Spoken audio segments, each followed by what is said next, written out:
Lately, I constantly hear people saying, I'm just coming back to Starcraft after not playing in years. I haven't played since Heart of the Swarm, or sometimes even Wings of Liberty. They say things like, oh, I've just swapped to Legacy. What's the new meta? What are the new build orders? How should I go about relearning the game? Well, that is exactly what I'm going to be talking about in today's show. Getting back into Legacy of the Void, everything you need to know to get back up to date and back on that horse. Let's dive straight into map here. And let's talk about this. I'm going to be talking about massive changes to the economy in Legacy of the Void and how that has a tremendous effect on gameplay and pacing and really just has these far-reaching consequences that change up everything that you know about the game. That's going to be a very key point. I'll also be covering the most important new units and abilities. However, before we talk about those details, I want to talk about your mindset getting back into the game. Before we start grappling with that, I want to say to you returning players, you've got a long road ahead of you. You will have to get used to the game being completely different in how it's paced. Look, there's more aggressive options. There's things like Liberators, which you might not fully understand how they work if you're brand new to hopping back into Legacy of the Void, but you will soon enough because they are one of the more rage-inducing units. There's all these sort of different aggressive options. You just won't know how to respond to them at first. The game will feel grossly imbalanced. So check your ego at the door, put that aside, and relax. If you were Grandmaster in Wings of Liberty, get used to fiddling around in Diamond League, maybe even Platinum League, and just figure stuff out. Don't get attached to this idea of, I'm a Grandmaster player, I gotta get back to GM as quickly as possible. Don't try to memorize a build or quickly cheese your way up a ladder as a shortcut. What you need is time and experience just to experiment and enjoy the new units. Try the different tools at your disposal and adjust to the much faster rate of expanding in macro. Take some time to just play around with the things that you enjoy and experience the game as a fun and vast playground. Only after a lot of games playing like this should you really start refining the nitty-gritty of your build orders, hopping on spawning tool, looking up pro builds and trying to, learn in those tight details of the game. So if we're not really worried about build orders first starting out, what am I actually focusing on? I mentioned it before, economy is going to be absolutely massive. It changes the game drastically. To start things off, you actually begin with only 12 workers. So, well, let's take a very look at the start of the game so look, there's proof, guys. I promise there's proof. I have to go back to the start of the replay, though. Apparently you start off with 12 workers, trust me, this is pretty much the start of the game. So, what you also realize is that the mineral patches are kind of interesting on the bases. You'll see that half the mineral patches actually have 1,500 minerals when they start, and the other half have 900 minerals. So yeah, if we go right back to the start, sorry, I don't know why that didn't work. There we go. So 12 workers at the start, and that just speeds up everything. So right from the beginning, this kickstarts the game, makes it go a lot faster, and it's very jolting if you're not used to this. If you're used to the slow build-up at the start of Wings of Liberty, you're really going to freak out at first when you're like, oh god, I get to put stuff down immediately. This is happening really, really quickly. Oh god, this is actually kind of stressful.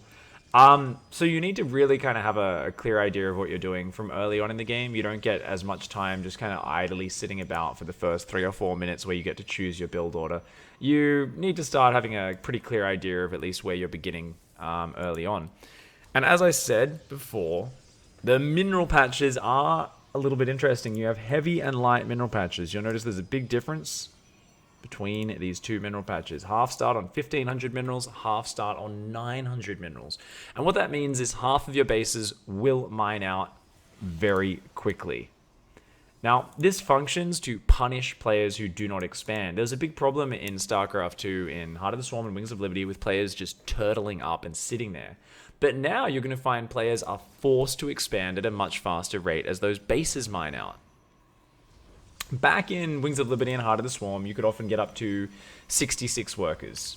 You could get up to that count, saturate 16 workers on all 3 mineral lines, as well as all 6 gas geysers mining. And you could sit on that for a very long time. But now, with these mineral patches, you can see they're already getting very low here at just the 7-minute mark. Half of your main base will always run out at about 8 minutes 30. Half of your natural will run out at about 11 minutes 30.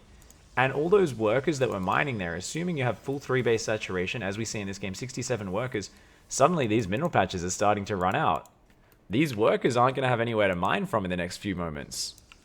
And you can see this base starts to be oversaturated. This creates pressure to take new bases earlier in Legacy of the Void, otherwise you suffer income drops. And this is why in Legacy of the Void you can see a 4th base being taken here at what is not that crazy a timing for Legacy, a 9-minute 4th base. This might seem kind of crazy for you as a Wings of Liberty or Heart of the Swarm player, but it's something which has just become normal. And if you don't take these expansions, you get punished for it. So you can't just camp for 10 or 20 minutes like you could back in those older versions of StarCraft. Just defend 3 bases, camp up, and, you know, not really suffer that much of an income disadvantage. Your income will drop very, very quickly if you don't actually adjust to that situation. I think it's kind of funny because of that. I've often found as well that it's weird. You very rarely see an hour-long game. Hour-long games were kind of semi-common, I think, in Heart of the Swarm and Wings. But in Legacy of the Void, that like almost never happens. However, even a half-hour game ends up being a lot more action-packed than an hour-long game. What you often find is that there's just so much more fighting going on because every few couple of minutes that go by, you're wanting to expand to new bases. You're constantly being forced to push across the map. Your bases are mining out, and your defensive lines get spread out more as well. You've got to protect larger swathes of the map. Otherwise, you're just not going to have as much economy. So your defenses become stretched out. Both players are encouraged to harass and attack constantly to take advantage of their opponent's exposed economy. So rather than just sitting back and having the whole game devolve into one big engagement, this creates a situation in Legacy of the Void where the player who can harass more, put more pressure on, deny their opponent's bases while trying to control the map and defend their bases, that is the player who usually will come out on top. And it creates much more dynamic gameplay than we saw in Wings of Liberty and Heart of the Swarm. So if you do have that old mindset of just defend, turtle up, focus on one big efficient engagement, you'll find that does not work anywhere near as well in Legacy of the Void. So that's the first thing you got to change about your mindset. I do want to go back and just highlight as well very quickly, by the way. So remember, guys, I mentioned how 8 minutes 30, this base starts to run out. 11 minutes 30, this base starts to run out. So a really good technique for you to remember is to just put on a sort of mental marker and just say, 8 minutes 30, take 8 drones out of my main, send them to my 4th base. At 11 minutes 30, take 8 workers out of my natural, send them to my 4th base. And what you'll find is you actually saturate your new bases very quickly. And things become very, much more efficient and clean because you create a pattern for yourself in terms of going, okay, every game I have a set point. I do it every single game. I memorize it. And that allows me to remember and do it as an automatic habit. And that becomes really good. Now, because the economy runs out and these bases mine out so fast, this also has an impact on all-ins and timing attacks. Not only are all-ins from the start a little bit less common because, well, you start off with 12 workers, so you can put down both an expansion and a defensive building, a gateway or a spawning pool or a barracks very early. But even with your big timing attacks and your big early all-ins, often you do need to still expand behind those attacks, even if you're not building a massive amount of workers. There's a lot more need to transition behind your aggression, at least to take more bases, because it's very hard to finish your opponent off with an attack. Because if you only commit to army, you don't expand, your bases start to mine out, and even if you do what would have been crippling damage in Heart of the Swarm, you look back at home and your workers have no mineral patches left to mine from, and you're like, oh crap, I actually needed to take a 3rd Nexus behind this. So it's something where you kind of have to adjust to that change up as well. When I was learning Legacy of the Void, it was kind of an interesting process, right? You can see there's a lot of action going on, by the way. Already you can get a feel for just how much more action there is, even though this is probably one of the more passive pro games in Legacy of the Void, I would say. I can swap over to Dark's camera here now as well. We'll put it on the Zerg camera for a little bit. This is Dark versus Stats from IEM Katowice, by the way. Big recent semi-final match from a big tournament. So what was I saying? When I was learning the game, all I did for 2 weeks straight while I tried to adjust to the different pacing, the faster expansion timings, was massling Bane in every matchup. I had no idea how to play Legacy. I was fresh from HOTS. I didn't play a lot of the beta. This was like the very end of the beta when I started doing this. All I knew was players had to expand faster. I knew people would be more exposed to run-bys and harass. I knew I already loved doing Zergling run-bys. So I was like, oh, this will be cool. I can just like pressure and attack. That'll be awesome. And, you know, I can get used to expanding across the map really fast, use all those hatcheries for lava to pump out even more Zerglings. It'll be really cool. But it actually worked wonders. Like, I was hitting from all sides with Zerglings and Banelings. I was, like, running around the map, doing all sorts of harassment, expanding all over the place, just trying to, you know, build things at a faster rate, harass more, have more movement. And I found it was so much fun. It really allowed me to get in the different pacing of Legacy of the Void very quickly. And what I've realized in hindsight is that harassment is actually such an important part of Legacy. It's not just that there's new powerful tools for killing mineral lines, and there's cool things like ranged warp prism pickup, which allows you to harass mineral lines, or, you know, Ravagers can even do harassment every now and then. There's all sorts of different new ways of attacking, but it's just the fact that because the game has a faster pace, harassment is this very useful tool which allows you to see what's going on. Because you've got 12 workers start, because so many tech trees open up so quickly, it's very hard to figure out what your opponent's up to if you're just sitting at home and macroing. Your opponent can be going down multiple tech trees. It's not as easy to scout and figure out exactly what they're doing just through sacrificing an overlord or just doing a single scan. Actually going over to the opponent's side of the map, pressuring, forcing reactions from them, it really stops your opponent having as much space to do whatever they want. It throws them off their game, but most importantly, it gives you scouting and it pushes you to play faster. It pushes you to use your APM and to take advantage of the inherent increased pace of the game in Legacy of the Void. A Protoss player, a friend of mine, a Protoss player who hadn't played since Heart of the Swarm, he recently came back and he was trying out Legacy of the Void. He actually sent me a message asking for advice. He was like, hey, do you have a video for someone just getting back into Legacy of the Void? You know, like, is there some builds I should be doing? The same sort of stuff that this video is aimed at, basically. And I was talking to him and I was like, you know what? You should try to learn the way I learned Protoss. You're a Protoss player. You're going to keep playing Protoss. And he was like, yeah, man, I want to play Protoss. And I was like, all right, if you want to keep playing Protoss, you should do it the way I did it. Use Disruptors. They're a fun unit. I assume you'll like them. Play Blink Disruptor every matchup. What you want to do is you want to open up with a Disruptor drop and just go into Blink after that. You don't really need a tight build order. Just have fun playing below your skill level. You know, figure it out steadily. Start to try out different compositions. When you get bored of this one, and the feedback from him was really positive. He said he was having so much fun with the Disruptor drops. He was doing lots of damage with it. Sometimes it wasn't working out. He did have a few really ragey moments where he was like, what the fuck? Liberators are bullshit and, and this sort of stuff. But for the most part, he enjoyed naturally figuring out the game. And I feel like he got a good handle on it quite quickly because he was using the Blink Disruptor. He was pressuring. He was just kind of using this simple composition. He wasn't being too obsessed over build orders. And he was happy to play it a little bit below his, you know, I think he was in Masters and he might have even hit GM once in Heart of the Swarm. And he was playing at like a diamond and plat level for quite a little while he was just kind of playing with the units and getting used to everything. I think the mobility and inbuilt harassment is definitely a useful tool for learning. So if you're a Terran player, I mean, I've talked about Zerg, playing Massling Bane worked for me. As Protoss, Blink Disruptor, it was a good composition. As Terran, I think just playing Bio and, you know, doing drops and harassment and being very mobile and controlling the map, I think that naturally plays to this sort of style. So Bio, the same stuff you're kind of used to from Heart of the Swarm, carries over very well. It's a little bit boring, I guess, for some of you because it's not new units, but I think you can just add Liberators in. You can add the new Siege Tanks in. There's all sorts of different units you can find ways to add in over time, but I think Bio gives you this really good sense for the pace of the game.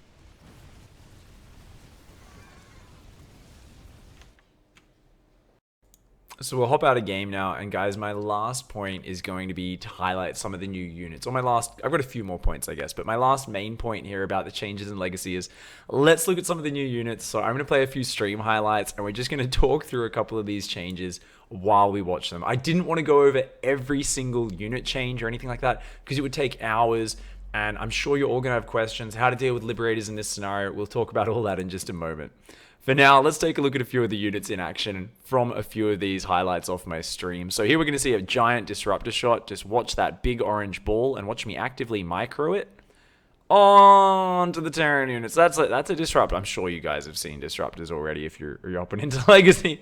That's that's a disruptor. There's not that much to know about it. It kills things very well. It takes a lot of micro though. You can see me fall out of my chair there in happiness. But yeah, basically it takes a lot of skill to use those, a lot of APM. So if you multi-prong against disruptors, it can work really well. It's really hard to use them defensively as well. They're much better when you're attacking. Now here we're going to see the brokenness that is the new Infestor. It's kind of like the old Infestor, except now it can use everything while underground. So, oh my god, that's disgusting. Terran players, embrace your tears. Now, keep in mind, if you keep enough pressure on the Zerg, going Infestors is really tricky. You don't see them a lot at pro level. Here we're going to see some Ravagers and some Lurkers. Now you're going to notice, even though I don't have detection as this player down here, I'm able to actually drop the Corrosive Biles on the Lurkers, and even when my Overseer comes forward, and then run backwards. So even though Lurkers do a lot more damage than Ravagers in frontal fights, you're going to find Ravagers are this really cool, very accessible artillery unit. They're hatch tech, they're really easy to reach, and they are one of the most diverse units in Zerg. They're great for all-ins, they're great for defense. They can take care of Liberators very well. Whereas the Lurker, a little bit more of a niche unit, but still quite good. So here we're going to see Reaper Grenades. Now, Reaper Grenades, new in Legacy of the Void. I'm just showing off clips, aren't I, of me doing cool things. So obviously, oh god, you're not meant to eat that many grenades. The grenade does 10 flat damage. Most importantly, though, is the way it stuns the units so that they can't really act while they're doing it. We're going to see a few more Reaper Bombs as I defend this push. We're also going to see the Cyclones on the ground and that Liberator. Now, the Liberator has to set up its anti-air ground, anti-air circle, and it can only shoot in that. But you're going to see the Cyclone, a very meaty, strong, powerful ground unit, but it can also lock onto air units and tickle away at them. Here in this final clip, we're going to take a glance at, we are going to see Pylon Overcharge. So, of course, the Pylon Overcharge dishes out an insane amount of damage. It shoots very fast for about 20 seconds. Costs 50 Mothership Core energy, and it can kill just about everything. Now, we're also going to see one other new ability in Legacy of the Void, the Stasis Ward, or Stasis Trap, as we often call it, for the Oracle. And that creates a little invisible trap, and when an enemy unit runs into it, it sets off an AoE freeze, a time freeze, a stasis, just like in Brood War, where you can't hurt those units while they're in that, but they're just frozen in time for 30 seconds. And I just barely managed to save onto that Nexus there. And oh, we've come full circle, guys. We've come full circle. We're gonna see. I guess I want to watch the Disruptor shotgun. Yeah. Okay. So, like I said, this is only a handful of the many awesome, cool things that are new in Legacy of the Void. But I do want to show you one last thing while we keep talking, just for a few more moments. We're also going to look at Warp Prism Ranged Pickup, which is one of the most powerful tools for Protoss harassment. This is so cool, and you will see the best players in the world micro their asses off with this. So excuse my poor production. We're just going to watch a few seconds of BlizzCon here, with Patience vs. True in the group stage. And notice these Archons are just going to be microed constantly with that Warp Prism. Notice how it can just pick up units at range now. Obviously, it still has to drop them underneath itself, and it's just going to micro its butt off. And that is just beautiful and powerful. So, I've shown you guys a couple of interesting things here, a couple of cool things. But realistically, there's 1,000 other situations you can deal with and you're going to struggle with. And that's part of StarCraft. There's no way this is getting used to a new game video is going to just explain how to deal with every situation for you. But I think I've covered most of the important points of having the right mindset, going into it, detached from your ego, not thinking, oh, I'm going to be automatically as good as I was back in Heart of the Swarm. It takes time to adjust and get used to. And understanding that economy change that I talked about and getting used to the different pacing that causes is like so damn important. It's actually crazy. So while we continue watching this, if you do want other help, if you're running into other problems, and I'm sure you will, you're going to run into roadblocks. That's StarCraft. It's a challenging game. Post on the forums. Go on All Things Zerg, All Things Terran, or the Team Liquid Strategy forums. Go on one of those websites. Join my Discord channel as well. There's a link down in the YouTube comments below. There's also a couple of nice links to some opening build orders for Protoss, Zerg, and Terran. It's actually full build orders, but I want you guys, if you are just starting out, to just copy the first, like, up to 20, 25 supply of those build orders. They're good generic openings for you guys to learn.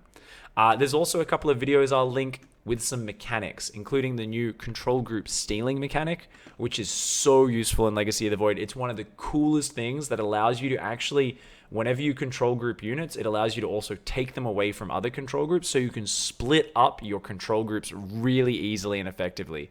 It is such a cool change. And here we see the power of the Warp Prism. That's right, Patience actually won this game, guys. Oh my god. Is that not ridiculous? He's actually, yeah, this is the final moments, and he wins this game. Warpu Prism range pickup is a pretty damn good ability, isn't it? Holy crap. There's so much more out there. You're going to rage. You're going to run into roadblocks.